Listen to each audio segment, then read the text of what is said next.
Sa video natin ngayon mga maestro ay alamin naman natin itong mga agencies na wala pa pong result ng scorecard para sa PBB 2023. Ayan, update po yan ngayong araw, March 8, 2025.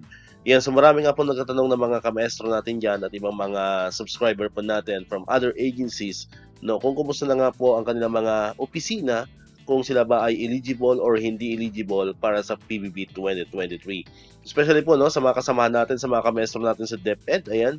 So marami po mga nagko-comment sa mga post natin sa YouTube kung ang DepEd po ba ay eligible na para sa PBB 2023. So dito sa video natin ngayon ay isa-isayin natin ano-ano ba yung mga opisina na wala pa rin po hanggang ngayon, March 8, 2025, na wala pa pong nire-release na result para po sa scorecard ng PBB 2023. Ibig sabihin, nang wala pa pong result ng scorecard, hindi pa po natin alam kung ang atin pong opisina or agency ay eligible or hindi para sa PBB 2023. Ayan, so connect nga po natin, connect natin mismo sa website po ng PBB Secretariat ngayong araw, March 8, 2025, Saturday. Ayan, so marami pa rin po tayong mga nakita na mga agencies na wala pa rin pong result ng scorecard for PBB 2023. Ayan, so nagawa nga po tayo dito ng summary, para hindi na po tayo mahirapan. Andito po, nilista ko na po yung mga department or agency. Ayan, and then andito po yung sa second column, yung if eligible or hindi, para sa PBB 2023. Then dito naman po is yung score, then total points, then kung magkano po yung makukuha nila na PBB 2023. Ayan. Pero dito sa video na to, ang focus po natin, based nga kanina sa ating introduction, ay papakita ko lamang po sa inyo yung mga agency na wala pa pong scorecard. Ayan. So ito pong mga wala pong highlight, itong mga nakikita nyo sa screen natin. Ibig sabihin yan po ay mayroon na pong result. Ayan. Pwede pong eligible or hindi eligible. Ayan. So ito po mga naka-highlight na blue.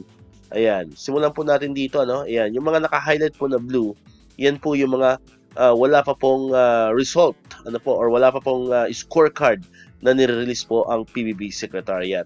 So unahin po itong number 1. Ayan, yung Department of Budget Management, yung opisina po ng Procurement Services, mga kamaestro. So ang DBM Procurement Services ay wala pa pong result ng PBB 2023. Pangalawa naman po ay ang Department of Education. O yan, so yung mga nagtatanong po, mga nagtatanong na mga kamaestro natin dyan. So as of today, March 8, 2025, ay wala pa pong scorecard. So hindi pa po natin alam kung tayo ay eligible or tayo ay hindi eligible para sa PBB 2023. Kasi tayo po ay nabibilang dito sa Department of Education, OSEC, or yung Office of the Secretary. Ayan, so wala pa po tayong result ng scorecard for PBB 2023. Pangatlo po ay sa DepEd pa rin. Ito naman pong opisina ng Early Childhood Development Center. Ayan. Then scroll lang po natin sa baba. Ayan, yung mga naka-highlights po na puti or walang highlight pala ay yan po ay mga may result na po ng PBB 2023. Ayan. So next po, ayan, pang-apat, ayan, naka-highlight na blue, ay nagmumula naman sa Department of Finance, particularly po sa opisina ng Central Board of Assessment Appeals. Ayan. So wala pa rin po yung scorecard for PBB 2023. Next po, pang-5. Ayan, sa mga wala pa pong scorecard ay ang Department of Health, Office of the Secretary. Ayan. So pang-5 po yan mga kamaestro. Next naman, pang-6 ay nagmumula naman po sa Department of Justice, sa opisina po ng Bureau of Corrections, sa mga taga-Bucor. So wala pa po kayong scorecard for PBB 2023. Next po ay Department of Justice pa rin, Bureau of Immigration. Ayan, so wala pa rin pong scorecard ang mga taga Bureau of Immigration. Next po ay ang pang-8 natin, nagmumula naman po sa DOLE, Department of Labor and Employment, particularly po sa opisina ng National Maritime Polytechnic. Next, we have, ayan, ang sumunod po natin, ayan, so yung mga nakita nyo, meron na pong scorecard yan. Ayan, scroll lamang po natin pababa. Ayan, pang-10 po ay nagmumula naman po sa Department of Trade and Industry, particularly po sa opisina ng Intellectual Property Office. Next po, pang-10 natin ay ang nagmumula naman sa Department of Transportation and Communication, Office of the Secretary. So wala pa rin po kayong scorecard for PBB 2023. Next po, pang-11 natin ay nagmumula pa rin sa DOTR, particularly po sa opisina ng Civil Aeronautics Board. Ayan.